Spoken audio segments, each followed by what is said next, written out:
So, a while ago, I took a Flintstone gummy, I popped it in, and I sat in my bed. I chilled out for the day. I had my candles on, I had my fan blowing, the lights luminescing. It was awesome, right?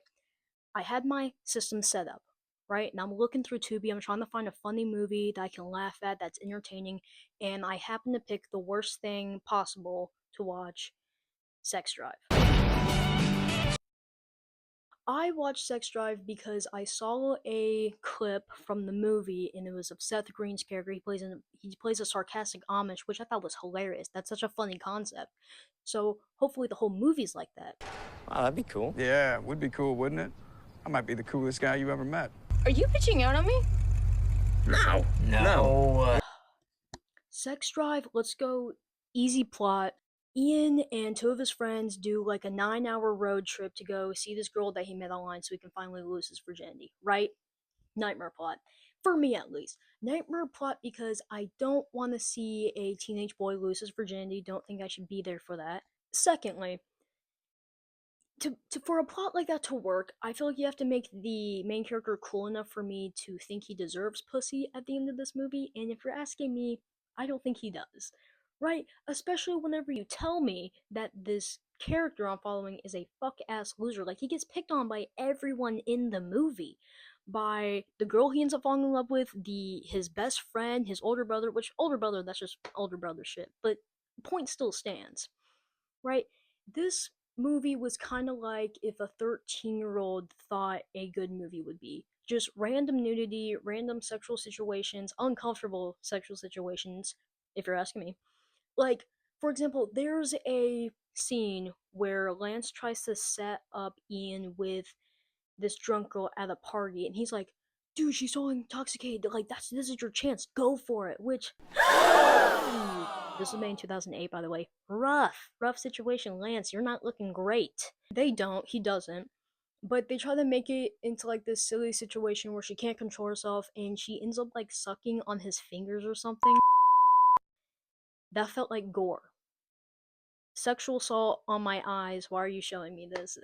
Let's talk about characters. Let's talk about Lance. I hate Lance with a burning passion. God, I hate Lance. I hate Lance so much. Because he's supposed to be this, like, suave, I can get every girl I want. He's the dude he's the womanizer. He's the dude that gets bitches. But you cast Clark Duke as that character, which, not the issue. Like, I understand that there's a certain demographic that like Clark Duke. That's not the issue. The issue is that you don't even paint him character-wise as someone that would get bitches. You know what I mean? Like, you dress him in some shit Howard from the Big Bang Theory would wear. Rex, his older brother, his whole thing is Ian and Lance steal his car to go meet the girl that's like 9 hours away, to go do the road trip, right? And dude, he's played by the guy who is Cyclops. He's Cyclops from the X-Men. So he's the hottest guy in your movie, doesn't get a sex scene. And it's not even he doesn't get a sex scene. Clark Duke gets two, and one of them almost becomes a scat scene. That feels like a crime. The hottest dude in your movie doesn't get a sex scene or like a little something, but Clark Duke gets two and almost scars me. Well, but he was my favorite character because I enjoyed the time on screen with him because he would just make fun of the main character. But then he surprisingly gets homophobic out of nowhere.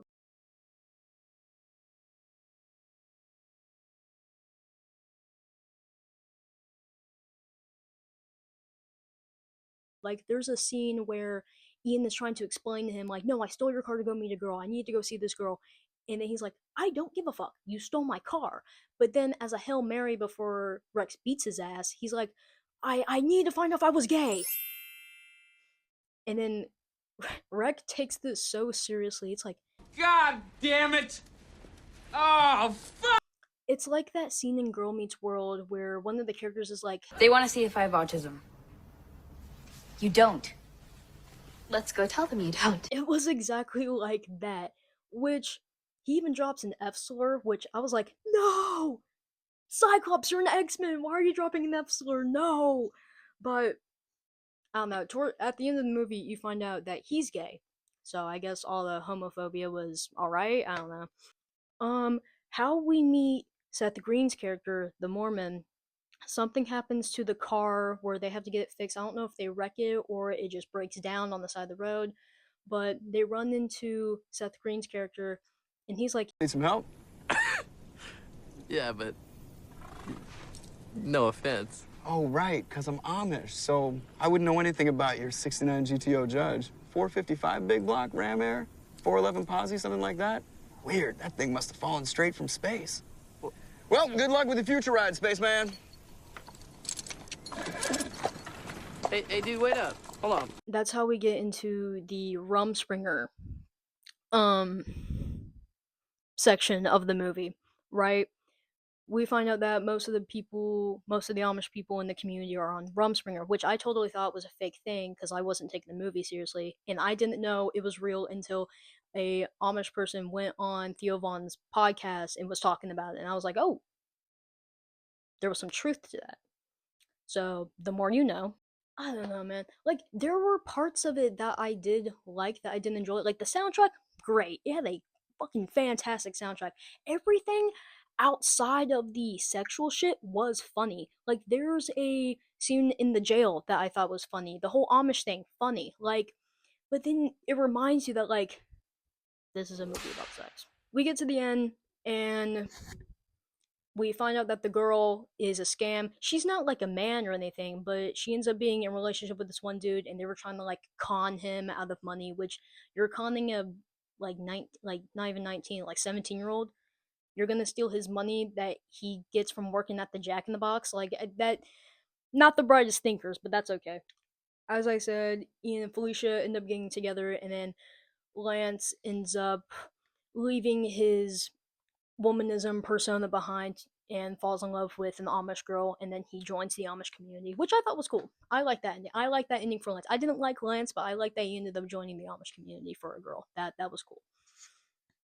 I think that's it.